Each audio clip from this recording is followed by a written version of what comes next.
あ、追いかけようと思って名前を呼んだ瞬間である。菅野は突然その場に倒れ込んだ。ビニール袋からあんまんが転がっていく。何かにつまずいたのだろうか。俺は慌てて声をかけたが、一切反応がない。嫌な予感がして駆け寄ると、菅野の呼吸が止まっているではないか。救急車呼んで、あと AED 持ってきて。俺は一緒に働く後輩に叫ぶと、菅野に人工呼吸と心臓マッサージを施す。人形を相手にしたことはあるが、生身の人間に対して行うのは当然初めてだ。俺はただただ講習で習ったことを繰り返す。私、簡単な計算すら一切できなくなってた。今は電卓を使わないと何もわからない。新進気鋭の天才デザイナーにして大社長、菅野忍さんです。どうぞ。おはようございます。菅野忍と申します。よろしくお願いいたします。朝のニュースバラエティにゲストで登場した彼女は、子供の頃から競い合ってきた幼馴染にしてライバルだった。俺は工藤優太。今、大学生をやっている。先ほどテレビに映っていた菅野との関係は、小学校1年生の頃、彼女が偶然隣の空き家に引っ越してきたことが発端だった。当時の菅野は短い髪、服も兄のお下がりだったから、俺はしばらくの間は男だと勘違いしていた。プールの授業の時、スクール水着を着た菅野を俺はからかった。それが気に食わなかった菅野は、先生を通じて俺に競泳勝負を挑むことになる。菅野を舐めていた俺は、受けて立った挙句、大差の敗北を喫した。そんな俺を見て、菅野は大笑いしていた。それからというもの、俺たちはことあるごとに張り合った。勉強だけでなく、体育や部活動に至るまで。そのうち俺たちは、お互いをライバルとして感じるようになった。菅野はとにかく気が強く、自分の性別を盾にすることもない。だから余計ライバル心が強くなってしまったのだと思う。しかし俺は、そんな菅野が一度だけ泣いているのを見たことがある。それは中学3年の頃だ。俺たちは当時バレー部に所属していて、どちらが大会をより勝ち進めるか競っていた。しかし、女子バレー部の一人が感染症となり、菅野以外の全員が体調不良に陥ってしまう。幸い、男子まで感染することはなかったが、当然、女子バレー部は最後の大会を棄権してしまったのだ。その日、職員室の電話を借りた菅野は、女子バレー部の部長として一人一人に連絡していた。優しく微笑みながら、気にしないでね。早く治りますように。無理はしないで。安静にしていてね。と彼女は言っていた。まるで何事もなかったかのような、饒舌かつ優しい口調だった。もっと落ち込んでるかと思ったけど、杞憂だったかな。笑顔で職員室を出ていく様子を見て、顧問の先生はそんな風にも言っていた。多分それは安心だったと思う。一方俺は菅野がどこに行くのか気になってしまって、こっそり彼女を追った。菅野は誰もいないロッカールームに入ると、ベンチに座り込み、大会で着るはずだったユニフォームを抱えて泣き始めた。見てはいけないものを見てしまった。すぐにそう思った俺は、急いでその場から離れた。そして次の日から少しでも早く忘れようと必死で部活に打ち込んだ。やがて俺たちは同じ高校に入ったが、お互い部活には入らなかった。競い合うのも当然テストの結果だけとなる。同時に少しずつ菅野は女らしく美しくなっていった。一方俺は正直鳴かず飛ばず。たくさん友達がいてカースト上位の菅野に負けたくない。その一心で勉強は上位の成績を維持してはいたが、生きているだけで楽しくて、人生ってイージーモードだよな、と信じ込んでいた。だが、有名女子大に合格した菅野とは違って、俺はずっと目指していた医療系大学の受験に失敗。こうして俺の人生観は一変してしまった。強烈な挫折を味わった俺はひどく打ちのめされ、浪人するのも嫌だったから誰も知らないような滑り止め大学へ。やりがいも何もあったものではないから、今では小遣い稼ぎとして実家から近い場所にあるコンビニでアルバイト中だ。逆に菅野はアクセサリーブランドを立ち上げ、若くして女社長に。研磨した時に発生するくず宝石や欠けた宝石を再利用することで、本物志向のジュエリーが比較的安価で手に入ると評判だ。SNS には若い女性からの評判があふれ、人気ブランドとしてテレビにも取り上げられている。いいライバルだったはずなのに、日に日に惨めなありさまになっていく俺と、どんどん輝きを増す菅野。そんな俺を嘲笑うかのように、菅野は毎週1回は俺のいるコンビニに現れる。どれだけ他人行儀にしようと、本当は馬鹿にしているんだろう。しかし、そう食ってかかると、菅野は、そんなことないよ、と返してくるのだ。高校に上がった頃から長い時間話すこともなくなったのに、あたかもそんな時間は存在しなかったかのように。そんな当たり障りのない会話をして、菅野は何かしら買って帰る。しかし、女子大生と社長業の両立に必死な菅野を見て、俺は何かしら触発されたのか、真面目に授業を受けるようになった。ある日の夜、久しぶりに来店した菅野は疲労困憊の様子だった。顔色が悪く、足元もおぼつかない。おい、大丈夫か？平気よ。ちょっと受注が増えてて、生産とのバランスが取れてなくて眠れてないの。菅野はそう言って、カウンターに栄養ドリンクの缶を3本置く。お会計お願い。ちょっと待ってろ。見ていられなくなった俺は、レジカウンターから出ると、スムージーとゼリー飲料、そして蒸していたあんまんをレジに通して袋へ入れる。あんまん好きだっただろ。栄養ドリンクだけで頑張るのは無理だぞ。おごってやるから食え。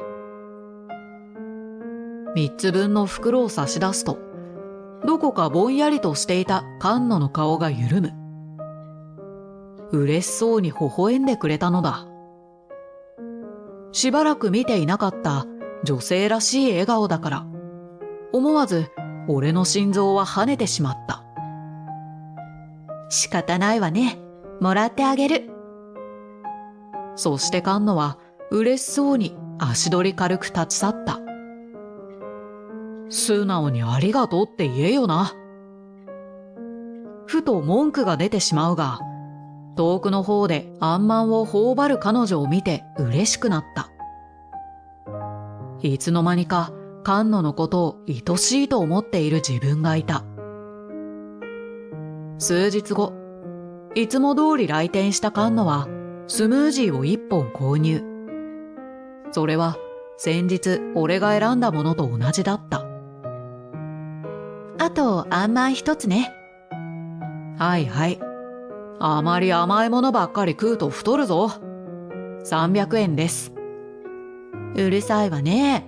その分頭を使ってるから大丈夫よ。はい、300円。会計を済ませた菅野は鼻歌を歌いながら店を出る。そのタイミングで俺は彼女にレシートを渡していないことに気づいた。あ、追いかけようと思って名前を呼んだ瞬間である。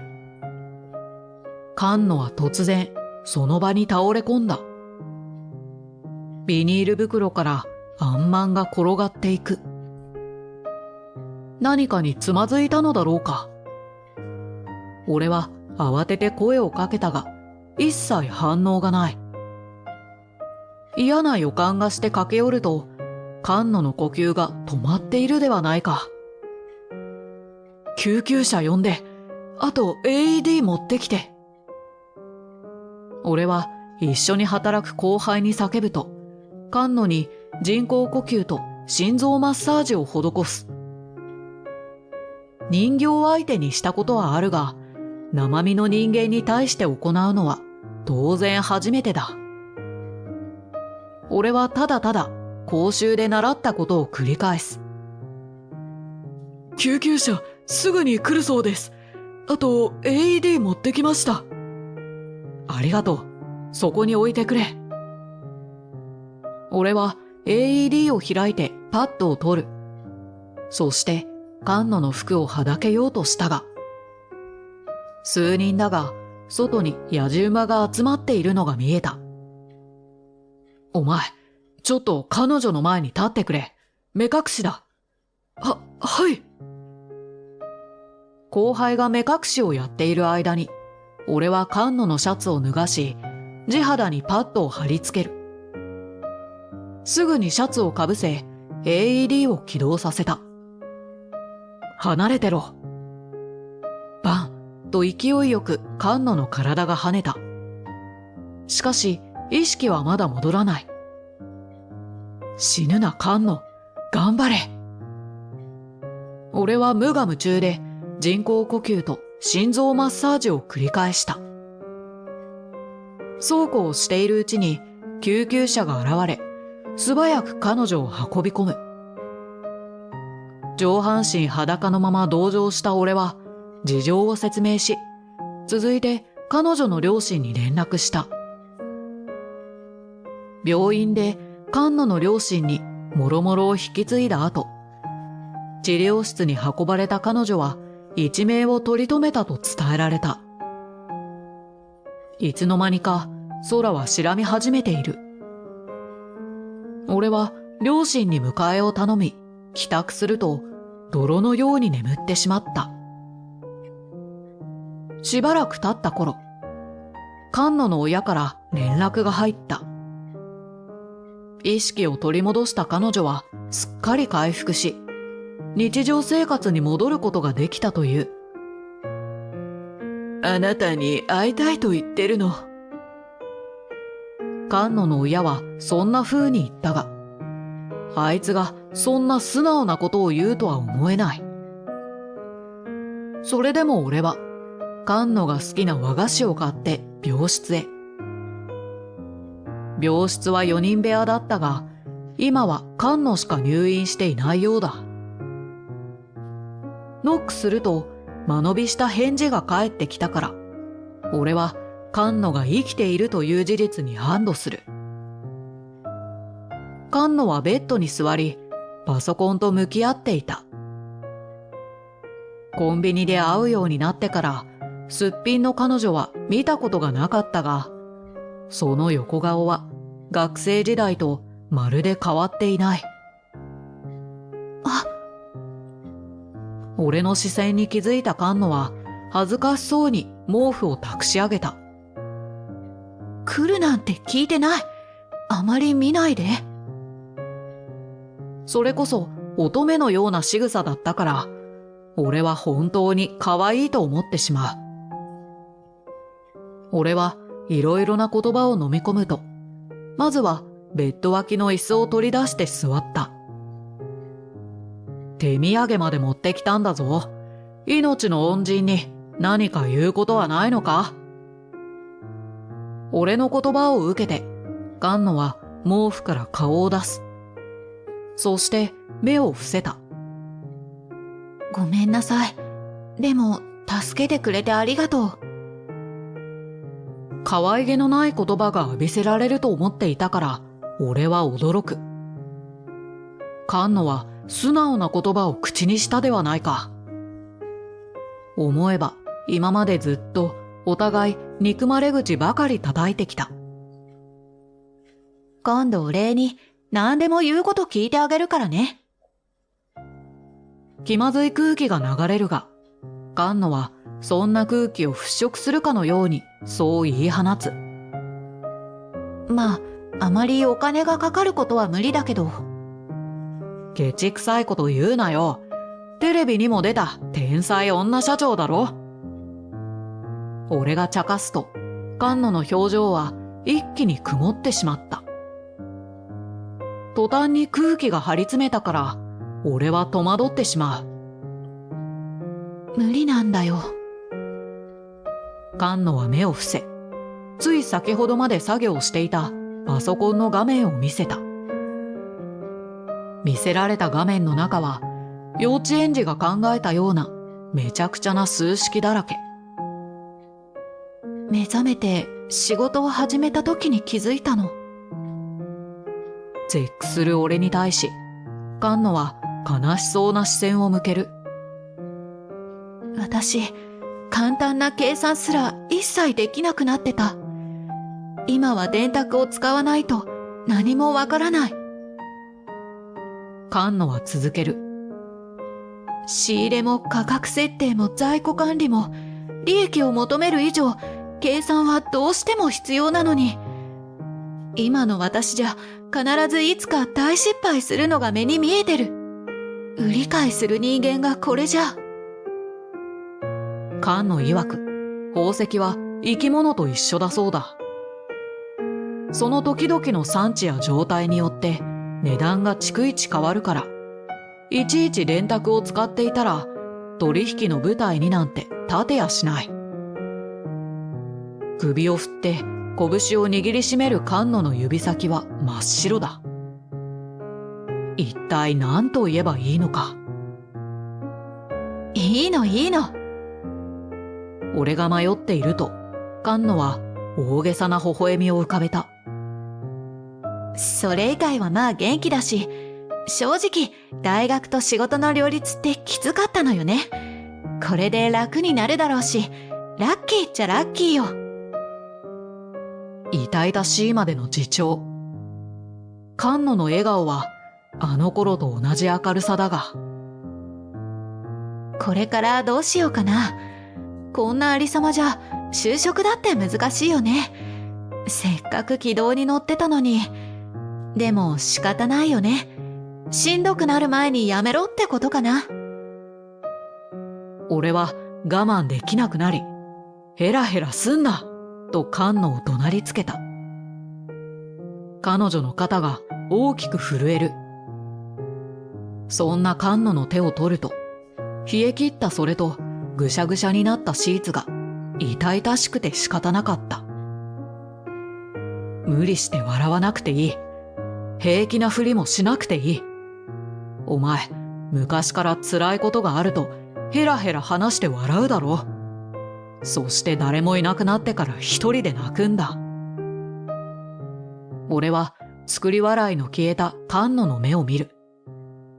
その唇はわずかに震えていた。命の恩人の命令なら何でも聞くって言ったよな。じゃあ我慢すんな。一人で泣くな。そう言って俺はうつむいた菅野に背中を向けた。あの頃できなかった俺が今唯一できること。泣き顔は見ないでおいてやるからタオル代わりに使っていいぞ。バカじゃないの？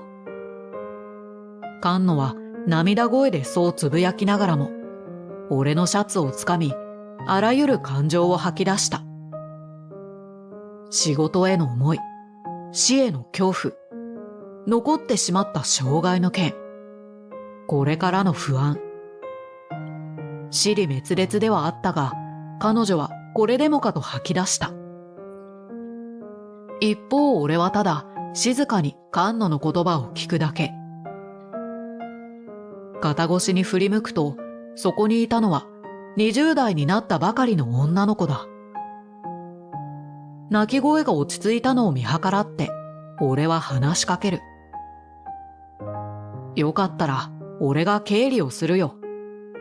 家も近いし、何かしら助けられるとは思う。給料とかも必要ない。お前が落ち着くまで、いや、必要ならお前が落ち着くまで一生かかってでも、俺が女社長の右腕になってやる。そこまで断言したとき、俺は我に返る。これではまるで告白ではないか。返事がなかったので振り向くと、そこには真っ赤な顔をした菅野の姿が。直後、菅野が俺の腕を引く。それによってバランスを崩した俺の首に、菅野の細い腕が絡まった。ありがとう。よろしくね。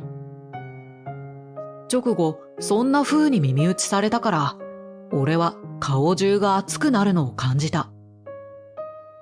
慌てて体を引き離すと、菅野はいたずらっぽい微笑みを向けている。